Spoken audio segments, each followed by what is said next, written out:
아멘.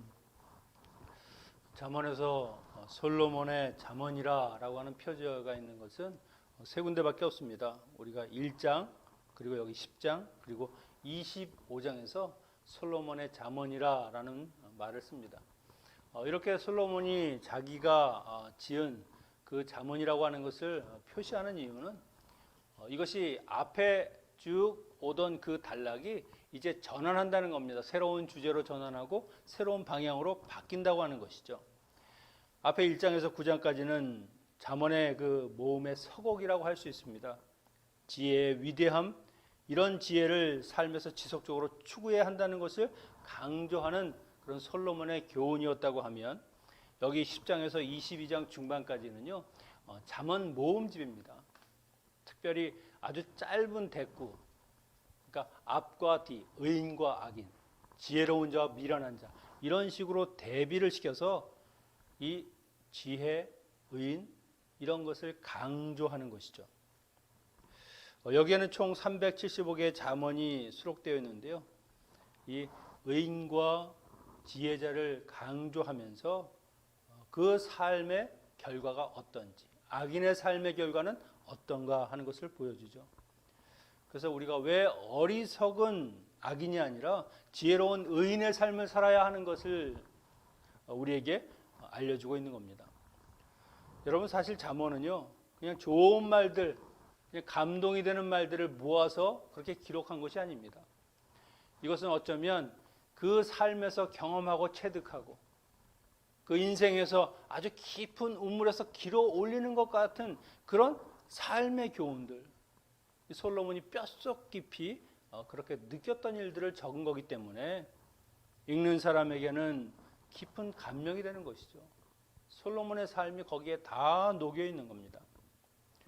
그래서 우리가 어떻게 인생을 살아야 후회 없는 바른 인생을 살아갈 수 있는가, 이 잠언 모음집을 읽다 보면 스스로 깨닫게 되는 겁니다.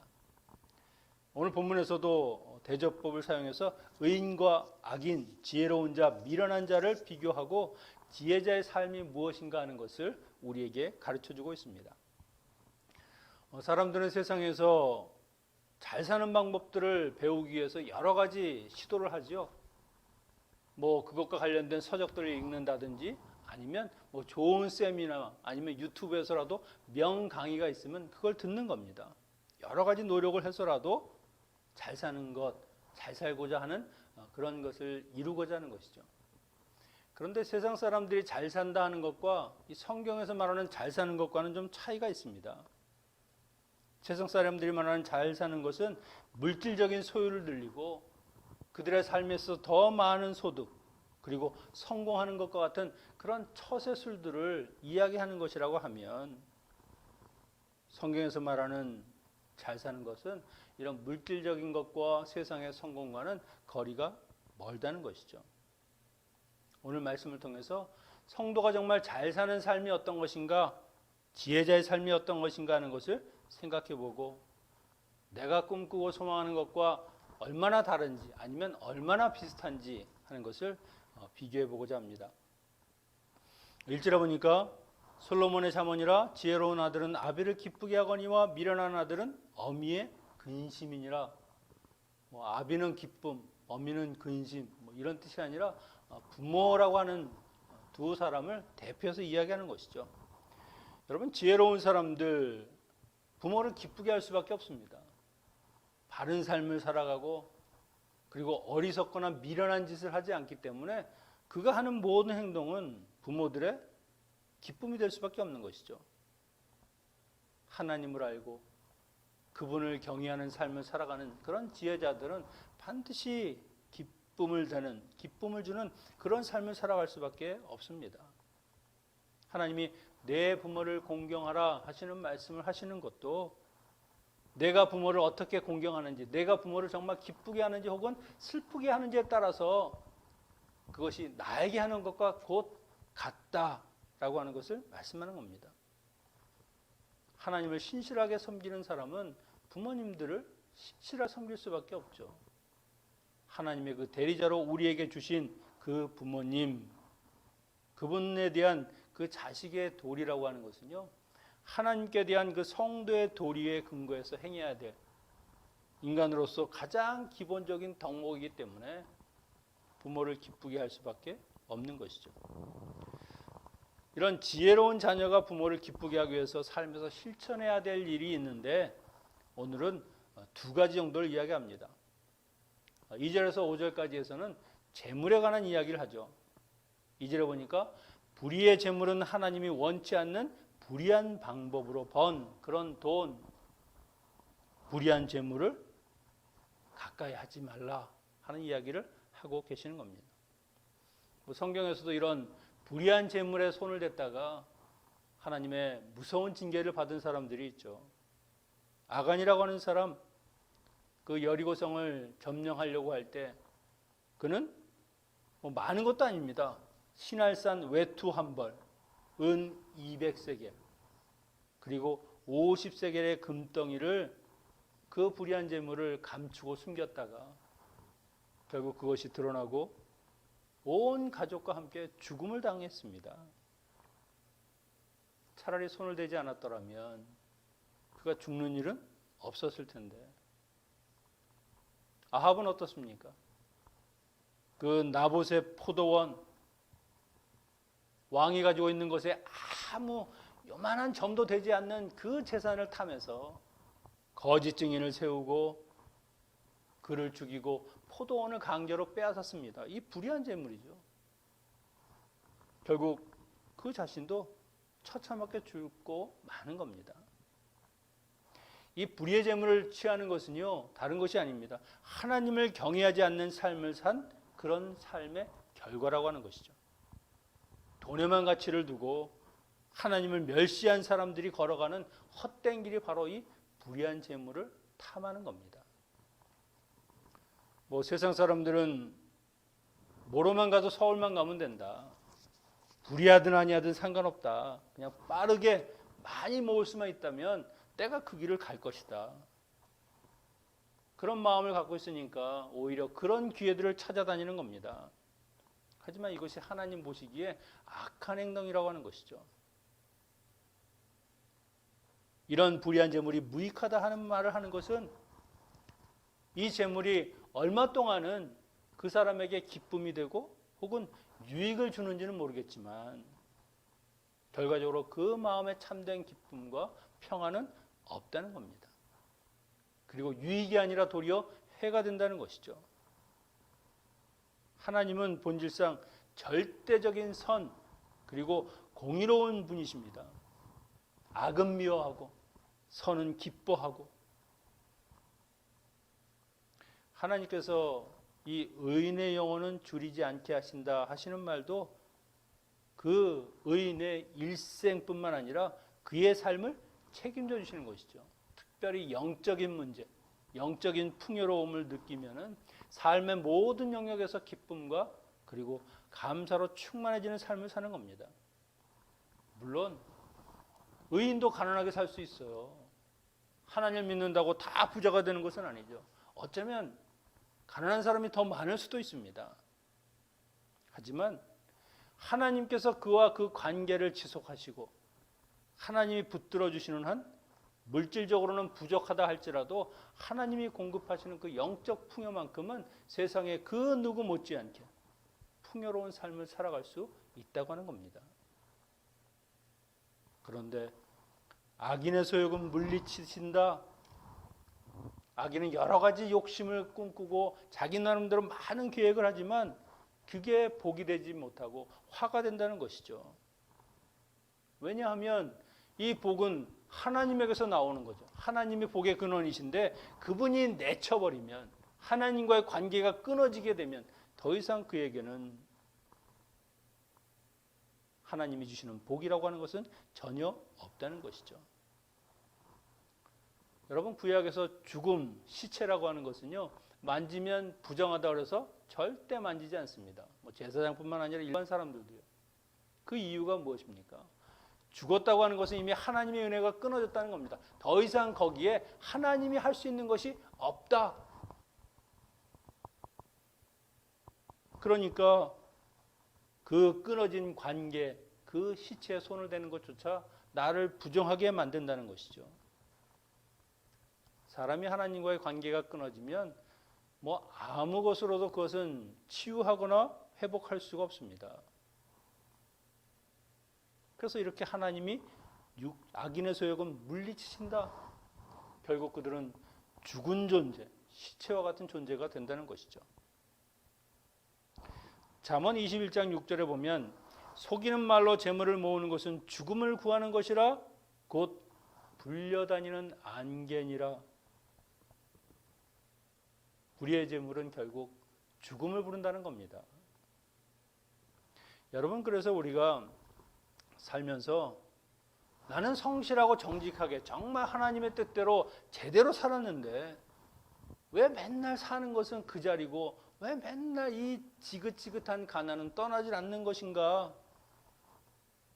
차라리 세상 사람들을 보면 약삭 빠르게 줄을 바꿔가면서 그렇게 때로는 남을 속이면서까지도 아주 빠르게 앞서 나가는 것 같은데 그런 걸 보면서 내가 혹시 잘못 살고 있는 것은 아닌가? 성실함보다 더 중요한 뭐가 있는 것이 아닌가? 여러분, 그런 의심이 들어도 흔들리면 안 되는 겁니다. 흔들림 없이 하나님이 원하시는 길을 계속해서 우리는 가야 되는 것이죠. 사람이 성실하게 땀 흘리고 내가 수고한 것을 먹으며 사는 것, 그것도 큰 복입니다. 오히려 감사해야 될 일이죠. 왜냐하면 악인이 그렇게 꾀를 내고 자기의 유익을 위해서 사는 그런 삶은 하나님께 버림받지만 의인의 삶, 하나님 자녀들의 삶은 하나님이 보호하시고 돌보신다는 것입니다. 악인의 형통을 부러워하지 말라. 우리가 왜 그 말을 합니까? 그들이 이 세상에서는 혹시 모르지만 그러나 다 안개처럼 사라질 것이고 언젠가는 슬퍼 이를 갈며 오는 날이 그들에게 있을 거라는 것이죠. 6년 전에 대구에 돈벼락 사건이라는 것이 있었습니다. 28세 청년인데 정신질환을 앓고 있었습니다. 그래서 한 도로에서 5만 원권 160장을 그냥 공중에 막 뿌렸습니다. 한 800만 원 정도? 사람들이 지나가다가 이게 웬 떡이냐. 행인들이나 이런 운전하던 사람들이 그 돈을 주워갖고 그래서 그 사건을 대구 돈벼락 사건 이렇게 알려져 있습니다.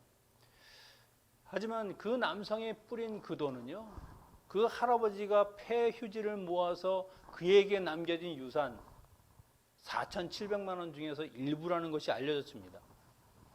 그래서 경찰에서도 홈페이지에 그것을 돌려달라고 이야기를 하고 사람들에게 홍보를 하고 양심의 어떤 판단에 따라서 돌려주기를 요구했습니다. 그런데 어떻게 되었을까요? 이 돈이 다 채워졌다는 겁니다. 그렇다고 해서 그 돈을 주워간 사람들이 다 반환한 것은 아니고요. 한 사람이 500만 원 그렇게 도네이션을 했고요. 그리고 주워간 사람 중에서 일부 285만 원, 나머지 15만 원은 그것이 모자라다고 하니까 한 사람이 또 와서 그 15만 원을 기부했습니다. 여러분, 그 돈을 주워가서 돌려주지 않고 그렇게 쓴 사람도 있고 자기는 거기에 없었지만 그 이야기를 듣고 자기의 돈을 그렇게 도네이션한 사람도 있고 한편으로는 훈훈하기도 하지만 한편으로는 씁쓸한 이야기죠. 여러분, 이것이 불의한 재물이라고 하면 그거 얼마나 된다고 그냥 5만 원짜리 몇 장이 무슨 불의한 재물이냐 할 것 같지만 이것은 액수나 크기에 상관이 없는 겁니다. 내 것이 아닌 남의 것, 그것으로 자기의 것을 삼고 그리고 그것을 나의 삶을 채우는데 내 만족을 이루는데 사용한다고 하면 그것은 다 불의한 재물이라는 것이죠. 남이 잘못 부린 돈, 그것을 내 것으로 삼는 것도 결국 불의한 행동이라고 하는 겁니다. 자기가 원하는 대로 그것을 주어서 쓰는 사람들의 마음이 편하겠습니까? 아니면 돌려주고 또한 기부한 사람들의 마음이 편하겠습니까? 사람이 하나님으로부터 복받는 것은 다른 것이 아닙니다. 어떤 경우에도 흔들림 없이, 이런 자그마한 유혹에도 흔들림이 없이 불의한 일에 대해서 자기가 마음을 다지고 그 길로 가지 않는 것, 항상 정직하고 공의롭게 하나님이 원하시는 그 길을 가는 것, 그렇게 살면 그것이 지혜자의 삶이고, 그런 삶은 하나님이 채워주신다는 겁니다. 하나님이 세상의 것이 아니라 하늘의 것으로 채워주시는 것이죠. 재물에 대해서 하나님이 원하시는 성도의 삶은 4절 5절에서 이렇게 말씀하십니다. 손을 게을르게 놀리는 자는 가난하게 되고 손이 부지런한 자는 부하게 되느니라. 여름에 거두는 자는 지혜로운 아들이고 추수 때 자는 자는 부끄러움을 끼치는 아들이라. 손이 부지런한 사람, 자기에게 주어진 그 맡은 일에 열심히 그리고 성실하게 일하는 그런 부지런한 사람이 부모의 마음을 기쁘게 한다는 것이죠. 그런데 손이 게으른 사람, 추수 때 분명히 일해야 할 시간이지만 그때에도 잠만 자면서 그렇게 게으름을 피는 사람, 당연히 부모의 근심거리가 되지 않겠습니까? 이 자녀의 미련함 또 지혜로움, 이것은요 그 부모의 명예와 직결이 되어 있습니다. 사람들이 어떤 사람이 잘못된 일을 할 때 하는 말이 무엇입니까? 대체 네 집 자식이냐? 그 부모는 어떻게 키웠길래 뭐 이런 말 하지 않겠습니까? 그 자녀의 몫이 다 부모에게 고스란히 돌아간다는 것이죠. 성도가 잘 산다고 하는 것, 잘 사는 삶은 무엇이냐?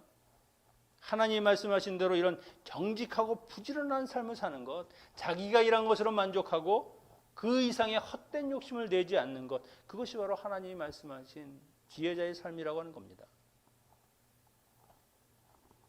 하나님이 기뻐하시고 그 인생에 복 주셔서 영적으로나 육적으로 기쁨이 넘치고 감사하는 삶을 하나님이 채워주신다는 것이죠. 여러분, 재물을 삶의 목적으로 삼고 사는 사람은 절대로 하나님을 바르게 섬길 수가 없습니다. 그런 인생은 분명히 재물의 노예가 되어서 자기가 성실하게 일해서 먹고 사는 걸로는 절대 만족하지 못하죠. 한번 물질의 노예가 되면 그 삶에는 만족과 기쁨이 없고요. 없으면 없어서 기분 나쁘고 있으면 더 많이 가지 못해서 마음이 상하는 겁니다. 그러니까 하나님께서 자기의 삶에 방해가 될 뿐만이라고 생각하니까 하나님을 멀리하는 거죠. 그렇게 살면 안 된다. 그 길로 가면 죽음이다. 너는 돌이켜야 한다. 이런 말 하니까 내가 지금 가는 길이 가장 좋은 길이고 이 길이 가장 빠른 길인데 가지 마라, 멈춰라니까 하나님의 말씀 듣기를 거부하는 것이죠. 끝까지 헛된 삶을 사는 거죠. 그것이 바로 지혜가 없는 미련한 자의 삶이라고 하는 것입니다. 성도가 잘 사는 삶이라고 이야기할 수 있는 또 다른 것은요, 이 말하는 것, 언어에 관한 것입니다. 6절에서 14절까지 이 말, 사람의 언어의 습관이 얼마나 중요한가 하는 것을 보여주는데, 여기서 의인의 입, 악인의 입이라고 하는 것을 비교하면서 교훈하고 있습니다. 6절 11절에 중복된 말이 하나 있습니다. 바로 악인의 입은 독을 머금은 것이요. 독이라고 하는 것은 패역한, 남에게 폐를 끼치는, 이 악한 사람은요 다른 사람들의 잘못, 약점들을 들춰내는, 그래서 그것을 남에게 이야기하는 것을 좋아합니다. 그러니 항상 사람들 사이에 다툼이 되는 것이죠. 그가 입을 열면 나오는 것은 시기와 모함과 거짓말, 여러 사람을 해를 끼치는 그런 독과 같은 존재가 되는 것이죠. 혹시 그런 분 보셨습니까? 그분이 거기에 가면 다 가는 곳마다 피바다입니다. 입만 열면 다툼이고 입만 열면 분쟁이고 마치 은사처럼 달란트처럼 12절에 미움과 다툼이 어디에서 옵니까? 이것은 악인의 그 새치혀에서 나오는 겁니다. 악인의 말이 그 패역한 마음에서부터 나오니까 좋은 말이 나올 수가 없죠. 여러분, 말이라고 하는 것은요, 내 속에 있는 것이 밖으로 드러나는 겁니다. 그래서 내 안에 좋은 것, 아름다운 것, 그런 하나님의 말씀이 있으면 선을 내는 것이고, 내 안에 악한 것들이 가득하면 입을 열면 악을 낼 수밖에 없는 것이죠. 말을 통해서 그 사람의 됨됨이, 성격, 무슨 생각을 하는지 다 드러나게 되는 겁니다. 주님이 이런 말씀하셨습니다. 마태복음 12장 34절 35절에서 선한 사람은 그 쌓은 선에서 선한 것을 내고 악한 사람은 그 쌓은 악에서 악한 것을 내느니라. 우리가 잘못된 언어 습관을 바꾸려고 한다 그러면은요, 말 모양새를 뭐 이쁘게 하고 이런 것으로 되지 않는다는 겁니다. 내 안에 있는 것부터 이미 정결하고 거룩하게, 내 안에 있는 그 악을 다 제거할 때 입을 열면 내 입에서 선한 것이 나오는 것이지, 어떤 태도, 어떤 그런 모습만 바꾼다고 되는 것이 아니죠. 하나님의 말씀으로 내 안을 채울 때 그 말씀이 나의 악한 것들을 다 정화시키고 선한 것을 내게 만드는 것이죠. 소련의 장수학자인 구리아닌 교수라는 분이 재미있는 연구를 했습니다. 소련의 오랜 속담이 그의 짓거림이 나를 죽인다라고 하는 말이 있는데, 그 말을 바꿔서 나의 짓거림이 나를 죽인다. 그 연구 결과를 보면은요, 말을 적게 하는 사람들이 더 오래 산다고 합니다. 회의나 여러 사람이 모여서 이야기를 나누는 자리에 나서기 좋아하고, 그 자리에 나가면 뭔가 그 자리를 석권해야 되는 그런 사람들은요, 그 스트레스, 또한 육체적인 피곤함, 이것이 자기의 수명을 깎아먹는다는 것이죠. 그래서 구리아닌 교수가 이야기하는 것 중에서 대체로 오래 장수하는 사람들은 말이 적은 사람들, 예를 들면 수도사, 목동, 청각장애자, 이런 분들이라고 합니다. 저도 설교를 하면서 말을 많이 하는 편인데,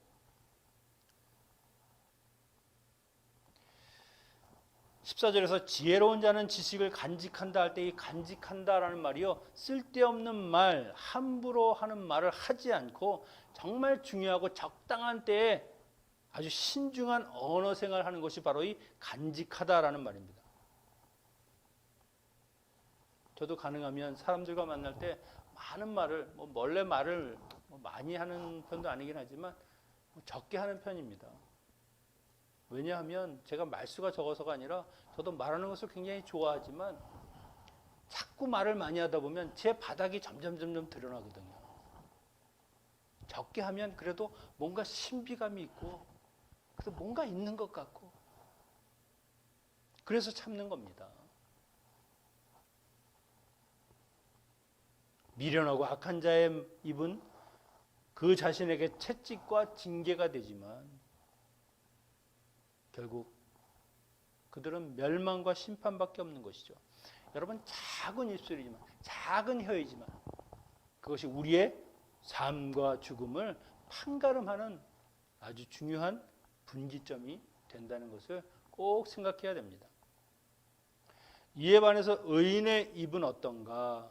11절에 보면 의인의 입은 생명의 샘과 같다. 생명의 샘, 그 밑에서부터 올라오는 그 물이 사람을 살리고 사람의 그 갈증을 죽이는 아주 그런 좋은 물이 된다는 겁니다. 그래서 이 의인의 입은요, 때로는 힘들고 어렵고 좌절하고 절망 가운데 있는 사람들에게 그 입을 열어 말을 하면 그들이 위로를 받고 그 삶에 희망이 솟구치고 다시 일어날 수 있는 그런 삶을 살게 하는 것이죠. 마치 생명수와 같이 그들에게 기쁨과 평안을 주는 겁니다. 의인의 입은 특별히 제어할 줄 알기 때문에 해야 할 말, 하지 말아야 할 말을 구별하는 지혜가 있고요. 남의 실수나 단점이 아니라 혹시 그런 것이 있다 할지라도 그 허물을 감추는, 그래서 그 사람으로 하여금 돋보이게 하는 그런 역할을 한다는 것이죠. 그래서 의인이 있는 자리는 늘 기쁨과 화평과 화기애애한 그런 분위기가 있는 겁니다. 악인이 있는 곳은 곧 그냥 화기애매한 그런 곳이 되는 것이죠. 의인의 말은 천은과 같은 가치가 있고 지혜로 사람을 교육하고 그를 성장하게 하고 그를 기쁘게 하고 지혜롭게 말하는 그 말을 통해서 본인에게도 하나님의 복이 임하지만 다른 사람에게도 하나님의 복, 하나님의 은혜를 나누는 그런 통로가 되는 것이죠. 여러분, 사람에게 이 말은요, 능력과 권세가 있습니다. 잠언 18장 21절에 보면 죽고 사는 것이 혀의 권세에 달렸다. 그만큼 이 말이라고 하는 것이 굉장히 무서운 부분이 있다는 것이죠. 우리가 잘 아는 이솝이라고 하는 사람이 있죠. 그리스의 작가인데 원래 그 사람은 노예였습니다. 하루는 그 총명함, 지혜가 뛰어나서 주인이 그에게 이런 질문을 했습니다. 세상에서 제일 귀하고 좋은 것이 무엇이냐? 이솝은 사람의 혀입니다. 왜냐하면 진리와 이성을 표현할 수 있는 기관이기 때문에 이 혀가 가장 귀하고 좋은 것입니다. 그래서 주인이 다시 물었습니다. 그러면 세상에서 제일 나쁜 것은 무엇이냐? 그것도 사람의 혀입니다. 왜냐하면 혀는 남을 중상하고 멸악하는 도구로 사용할 수 있는 기관이기 때문에 혀가 가장 나쁜 것이 될 수 있습니다. 여러분, 같은 말이고 같은 언어지만 어떻게 사용하느냐에 따라서 사람을 죽이기도 하고 사람을 살리기도 합니다. 의인의 입이 되기도 하고 악인의 입이 되기도 합니다. 하나님이 우리를 창조하실 때 우리에게 입이라고 하는 기관, 그 혀라고 하는 것을 주신 이유는 무엇입니까? 그것을 통해서 하나님이 하시는 말씀, 하나님의 지혜의 말씀, 하나님의 사랑과 은혜를 그 입을 통해서 다른 사람에게 전하라고 주는 것이지, 남을 해하고 남에게 상처를 주고 그런 용도로 쓰라고 주신 것이 아니라는 겁니다. 우리가 정말 우리의 언어의 습관, 우리의 혀를 제어할 수만 있다고 하면 우리는 지혜자와 같은 삶을 살게 되는 것이고요. 나를 통해서 다른 사람을 살리는 놀라운 역사가 일어나게 될 것입니다. 말씀을 정리합니다. 하나님은 우리에게 지혜자의 삶을 살기 원하십니다. 이 지혜자의 삶이라고 하는 것은요, 현란한 기술, 뭔가 인간적인 방법이 아닙니다. 재물에 대한 욕심이 없이 정직하고 부지런하게 자기의 수고의 땀을 먹으며 욕심을 내지 않고 사는 것, 또한 우리의 입으로 사람을 살리는 생명의 샘과 같이 다른 사람에게 하나님의 그 사랑을 전하는 그런 삶을 사는 것, 그것을 원하시는 것이죠. 하나님이 우리에게 입을 만들어 주시고 또한 우리에게 손과 발을 주신 것은 다른 것이 아닙니다. 우리가 선 곳, 그곳에서 하나님의 일꾼으로 또한 하나님의 사람으로 아름답고 복된 곳으로 만들어가는 책임이 우리에게 있다는 것이죠. 이런 의인의 삶을 살아가는 사람들에게 하나님이 주시는 것, 그 영원히 메마르지 않도록 은혜 주시고 풍성한 삶을 누리게 하는 겁니다. 하나님이 주시는 이 복, 세상의 것, 세상의 성공과 부가 아니라 하나님이 주시는 이 영혼의 이 풍족한 삶, 그것을 통해서 우리 안에 만족과 기쁨이 있는 이 삶을 우리 모두 누리시기를 축원합니다.